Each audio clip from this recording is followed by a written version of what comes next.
Ќе се залагам за повисоки плати за работниците како и за поголема безбедност на работните места, а пред се за достоинствена живеачка. Ова за Алфа го изјави Слободан Трендафилов, новиот председател на Сојузот на синдикатите на Македонија. Тој беше избран по денешниот конгрес што се одржа во Скопје. Трендафилов беше единствениот кандидат за прв човек на Сојузот на синдикатите. Конгресот едногласно одлучи за председател на ССМ да ми избере мене и во наредниот период заедно сите членовите на органите и телата на синдикатите членки во ССМ продолжуваме да водиме работничката борба. Работничката мака е голема. Ние како ССМ во изминатиот период под лидерството на председателот на ССМ Дарко Димовски покажавме дека чекорите кои ги превземаме, активностите кои ги правиме, тоа што одлучивме во наредниот период да го правиме е да продолжиме она што го правевме многу добро во изминатите 5 години.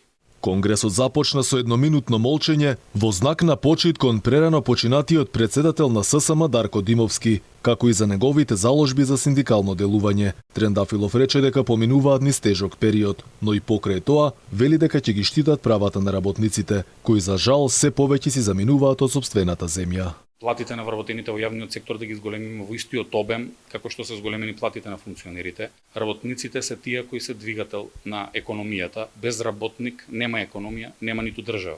Работниците заедно со ССМ продолжуваат да газат оному каде што застанавме кога се случи најтажниот ден во историјата на ССМ, кога го загубивме председателот на ССМ Дарко Димовски. Трендафилов дојде на местото на Димовски кој извршуваше функцијата председател на ССМ од декември 2017, кој претходно беше прв човек на синдикатот на работниците од угостителството, туризмо, занечиството и заштитните друштва. Инаку Дарко Димовски почина во првата половина на јуни годинава на 45 годишна возраст по кратко боледување. Колегите со работниците и работниците ќе го паметат како голем борец за работничките права, кој остави длабок белег во синдикалното и работничко движење на Македонија.